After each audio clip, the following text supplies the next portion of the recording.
Welcome back to Built Fabrications, and today we're going to be working on re-gearing this front Dana 44 axle on the 79 F150. In a previous video, we went ahead and got this tore down to replace all the inner axle seals and all the other seals, and upon doing so, we found out that it had 456 gears in it, which is not going to be friendly for our application. It's not going to be friendly for the highway, especially with that 3-speed transmission that we have.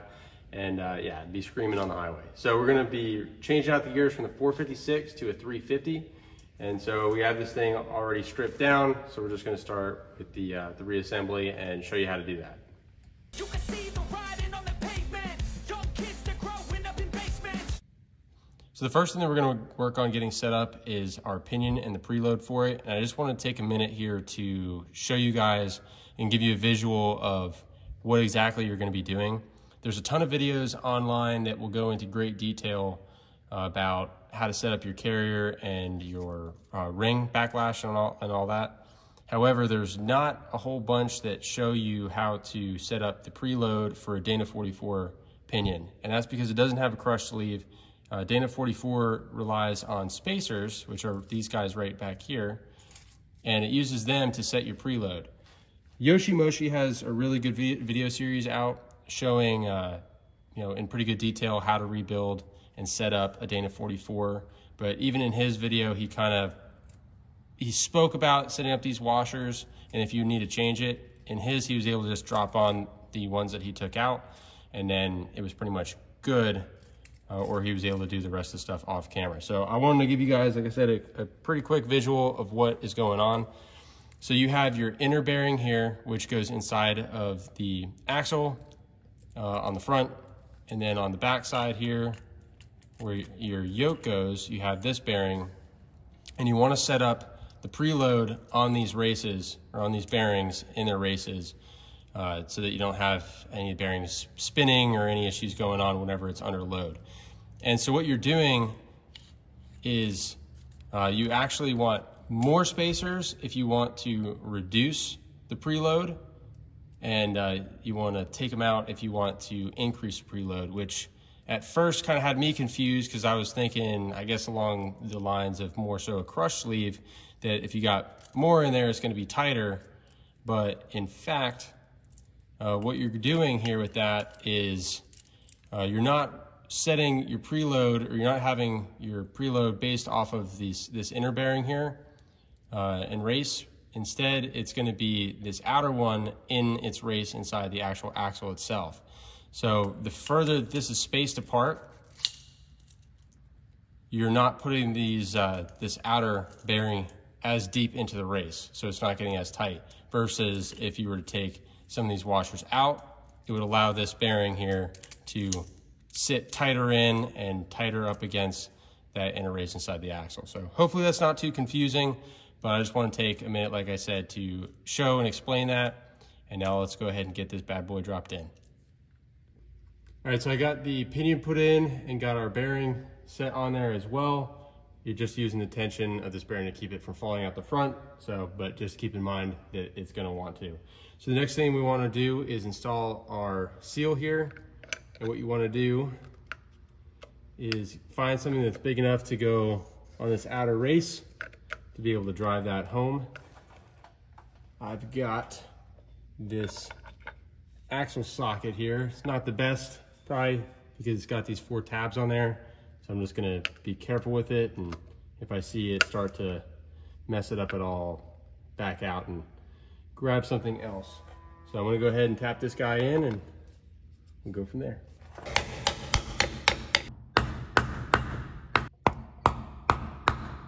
All right, so I got that seal driven in. I finished it off with a piece of wood just to kind of go around the edges. So the next thing we're gonna wanna do is pop on our yoke. Might have to tap it on a little bit to get it started because it is snug. Your new kit should come with a new washer and a nut. And I just popped in a random amount of those spacers.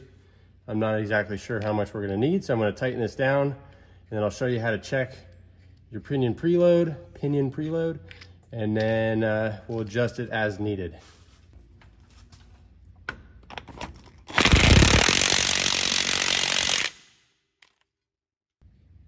So I can already tell you that this is gonna be too loose. I can just move it freely with my hand. There's like no resistance on there, as well as there's still some play back and forth. So I am going to need to take a bunch of those spacers out actually to get this to set tighter in here. So whenever I get this closer, I'll show you guys exactly how you would check that. One other thing I want to mention is if you do need to take this back out, you don't need to pull your seal off and your inner bearing back out with it. You could just drop this out the front, change out your shims, spacers, whatever you want to call them, and then load it back in through the front, and that bearing is going to stay in there in the back here. So that's another thing that I also was unsure of before doing this, before doing more research. So how you would check your preload is to get a torque wrench, an analog torque wrench that reads in inch-pounds. And you want to set this up. This particular pinion you want to have between 10 to 20 inch-pounds of preload. And you don't want to check that as your static, but rather your dynamic. Static would be basically getting it started. It's going to read higher to get it moving than it is whenever it's actually going. So I'm going to try to do this, hopefully quick enough to get a good reading, but slow enough so that you guys could kind of see where it's at. So right now I'm looking at about 8 or 9 inch-pounds. So I'm still a little bit low. So I'm going to go ahead and pull out one more of those thin washers, and that's probably going to do the trick for us. And then we'll come back and check this guy again. Probably not going to be able to see it, but now we're getting just a little bit over 10. We're getting probably about 11 or 12, which is going to be within spec. It's a little bit notchy. Found out that that inner race on this outer bearing, not the new bearing itself, but the race that's in the axle housing itself, is marred up a little bit from an old bearing in there. Probably honestly not having the correct preload whenever that was done, causing that to get kind of marred up a little bit. So that's what's kind of giving that little fluttering here as we go around on it. But I don't have another race. Don't really want to get this back apart again, to be honest. And it's a front axle, so it's good enough for my house. So I'm gonna run it. It's really not that, it's not that bad. There's just a little tiny bit of chatter. You're not gonna feel it when you're actually driving, and you get gear oil in there. This thing moves around freely, but just going really slow, you can feel that. But so we got our pinion preload taken care of. It did not take only one more time like I thought, just removing one shim. It was more times than I know, to be honest. One thing I'll say is more is literally less, and less is more for your preload, for your shims. Keep that in mind. That helped me. That was driving me crazy that I got it close and then I went the wrong direction with it. So we're good on this. Now it's time to move on to the carrier and ring itself on the inside. Next step is going to be to move on to our carrier and ring. And first thing we want to do is pop off these old bearings. We got some new ones that we need to get driven on. And that's going to be the same process also with shims to get it close. And it's going to be another one of those things where it's going to probably have to come in and out a few different times. So we'll get these old bearings pulled off, new ones pressed on. It's currently a little bit tight with, or too tight to even fit in with the way it's set up. So, every bearing is gonna be different. And yeah, so you're not gonna know for sure, but we can maybe take a little bit out of what's in there and then use that as a starting point. I'm not exactly sure. So the best way to get these bearings pulled off, and especially since you're gonna be having to likely do it a couple times, is to use one of these clamshell style pullers. And what you do is you've got an inner piece here that sits in the middle of the bearing, and then you've got your shaft that slides over,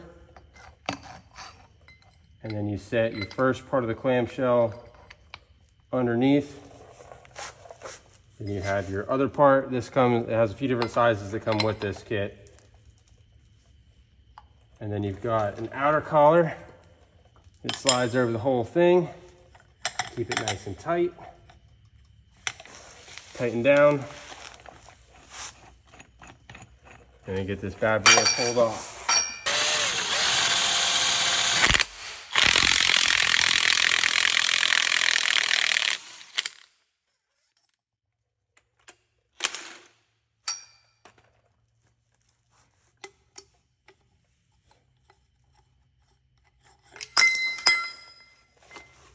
Just like that, you got your bearing off, slide this off, and then you got your shims. So I'm gonna go ahead and measure this to see how thick it is, so I have a baseline. And then I'll just take note of how much is on the open end of the gear, and then how much is on the back side of it. So whenever you get your new bearing and then your shim in, you wanna go ahead, bring over and press that guy on.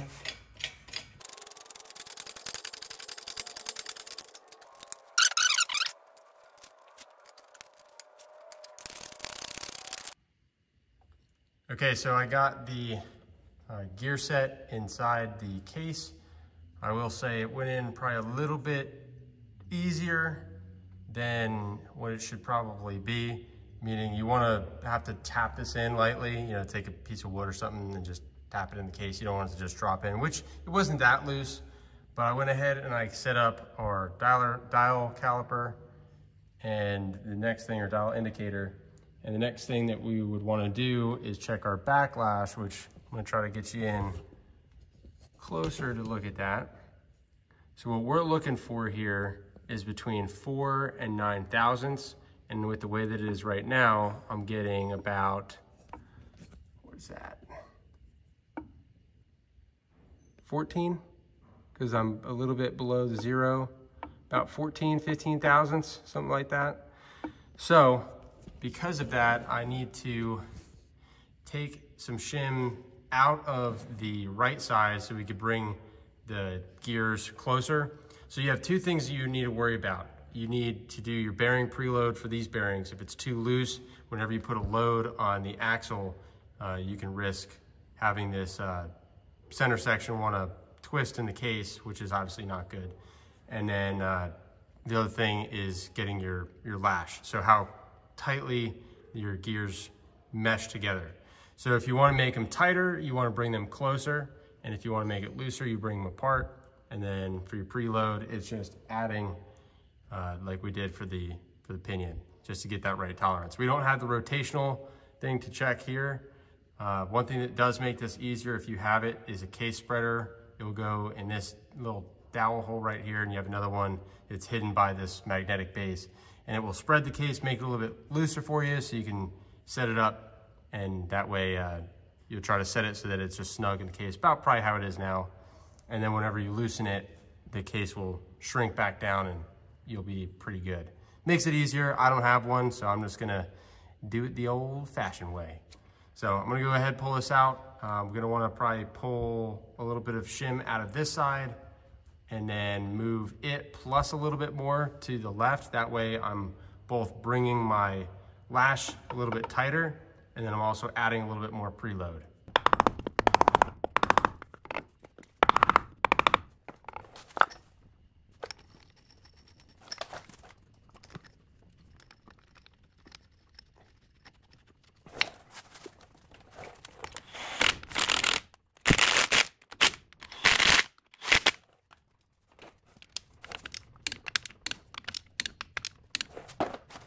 All right, so I moved around some of the shims. Whenever I was putting it in, I got that recorded. It was a lot tighter. I had to tap it in with the block. So that was looking very good. And then I got this caliper set up. I got it set on 0. I don't know why I keep calling it a caliper. It's a dial indicator. I always mess that up.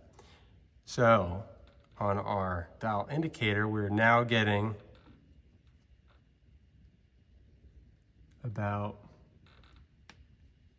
6 thousandths in backlash, which is in tolerance. That's really good. Like I was saying, we want to be between 4 and 9 thousandths, so we're there. So now I just need to go ahead, throw on some marking compound, make sure that we are centered on the teeth with how they're meshing, and I'll show you guys that whenever I do that here in a second. And if that checks out, this job is complete. Okay, so the next thing we need to do is take some of this yellow marking compound and paint few of these gears. You want to try to get it nice and thick so you get a good reading. And the goal here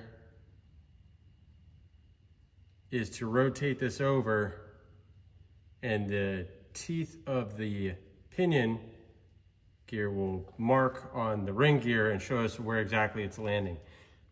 And whenever we get this rotated over in a second, make sure you get the top and bottom, front and back of the teeth, because you need to check that. Just going to take it and rotate it over.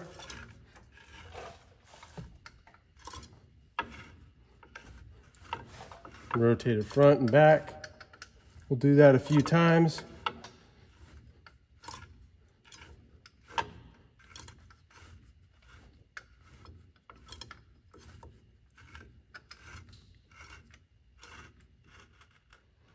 And then you can see here,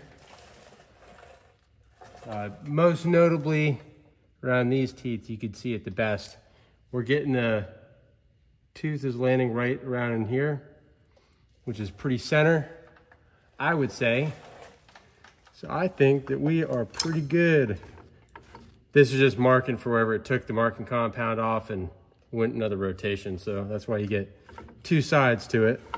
But honestly, it's a good indicator that we're getting good contact. It put a nice contact patch on here whenever it rotated. I'm just going to rotate it a few more times just to try to get as best of a patch as we can.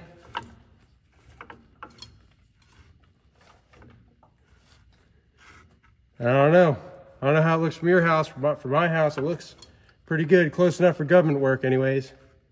I think that's gonna be good for me. We got good backlash on our dial caliper, dial indicator. I did it again. Dial indicator, and then feels like we got pretty good preload. So I'm gonna give that my stamp of approval. We're good. One thing I keep forgetting to mention is your torque for these bolts here, for your retainers, is gonna be 60 foot-pounds. So make sure that that is properly set and torqued down before you check, because that's going to influence it as well. Well, it's a little bit duller over here. I just want to get you guys a little bit closer. You could actually almost kind of see it a little bit better, how the tooth is landing right here and right here. It's printing and it's going back pretty far. So I think it's a pretty good contact patch, but hey, I'm just a guy. All right, well, I got this bad boy closed up behind me. This is a job well done. And I did not put gear oil in it yet because I don't know if I'm gonna need to pull this cover back off whenever I reassemble the rest of the axle and put the inner axles in the axle tube. So whenever I get that done, I'll go ahead and put gear oil in it. But for now, I think that's all she wrote. So thank you guys all for watching. Hopefully it helped. If it did, hit the like button and subscribe to the channel if you're not already, and be on the lookout for videos to come. We got a lot coming. So thank you guys all for watching. Get outside, get wrenching, piss off your neighbors, disappoint your mom, and until next time, keep on keeping on.